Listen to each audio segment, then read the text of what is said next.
এবারের এশিয়া কাপে সাইফ হাসানের একার ছক্কা 12টা, আর সাইফ যখন আউট হয়েছেন তখন পর্যন্ত দলের বাকি সব ব্যাটারের সম্মিলিত ছক্কা 11টা। মানে এখানেই এই পরিসংখ্যানটা জানায় সাইফ হাসান পুরো এশিয়া কাপে কতটা ভালো খেলেছেন। এখন পর্যন্ত টি-20 ক্রিকেটে একজন ব্যাটারও মানে কোনো বাংলাদেশি ব্যাটার টানা 3 ইনিংসে 3টা 50 করতে পারেননি।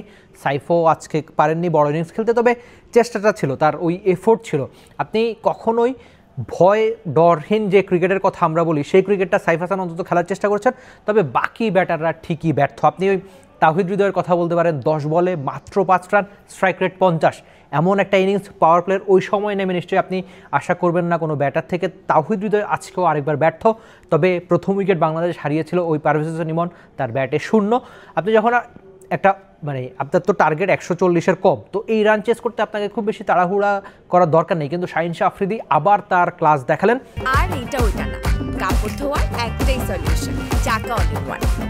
ফুল মেম্বার নেশন মানে টেস্ট খেলুড়ে দলগুলোর মধ্যে প্রথম ওভারে টি-20 ক্রিকেটের সবচেয়ে বেশি উইকেট নেওয়া বোলার কিন্তু শাহিন শাহ আফ্রিদি। এখন পর্যন্ত কেবলমাত্র টি-20 ক্রিকেটের প্রথম ওভারে 22টা উইকেট তার নামের সঙ্গে। এই পরিসংখ্যান জানায় কতটা বিধ্বংসী তিনি প্রথম ওভারে। তবে আরেকবার বাংলাদেশি ব্যাটারদের প্রসঙ্গে আসি। সাইফ যখন আজকে ওই 50 রান কনভার্ট করতে না পারা, যেটা তিনি সবশেষ 2 ইনিংসে দারুণ ক্রিকেটটা খেলেছেন, লড়াকু ক্রিকেট খেলেছেন, আজকে অবশ্য সেই কাজটা করতে পারেনি। কিন্তু ওই যে একদম শুরুতে যে পরিসংখ্যানটা জানিয়েছিলাম সেই পরিসংখ্যানই আপনাকে হয়তো আশাহত করে, যেখানে সাইফ হাসান একা মেরেছেন 12টা ছক্কা, বাকি সব ব্যাটার মিলে মেরেছিলেন মাত্র 11টা ছক্কা। এই পরিসংখ্যান আপনাকে হয়তো আশাহত করে, তবে আশার ব্যাপার হচ্ছে এই যে পাকিস্তানকে 140 রানের নিচে থামানো, বাংলাদেশের শুরুটা কিন্তু ঠিকঠাক হয়নি। তো সেক্ষেত্রে আপনি আশা করতে পারেন আজকে অন্তত বাংলাদেশের মিডল অর্ডার বড় রান করবে। আদতে বড় রান করা ছাড়া আর আজকে কোনো বিকল্প নাই, কারণ আপনার ওই পারভেজ হোসেন ইমন, তাওহিদ হৃদয় বা সাইফ হাসান এই 3 ব্যাটার শুরুতেই ফিরে গেছেন প্যাভিলিয়নে। ম্যাচটা জিততে হলে আপনাকে অবশ্যই বাকি ব্যাটারদের দিকে তাকিয়ে থাকতে হবে, আর তাকাতে হবে সম্মিলিতভাবে অন্তত সাইফ হাসানের চেয়ে বেশি ছক্কা মারতে। সেই কাজটা কি করতে পারবে টাইগার ব্যাটাররা?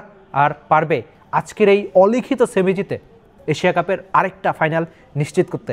ভারত অপেক্ষা করছে বাংলাদেশের জন্য, কিন্তু বাংলাদেশ কি পারবে এই ম্যাচটা জিতে ফাইনালে যেতে? For more updates, subscribe to our YouTube channel and click on the bell icon.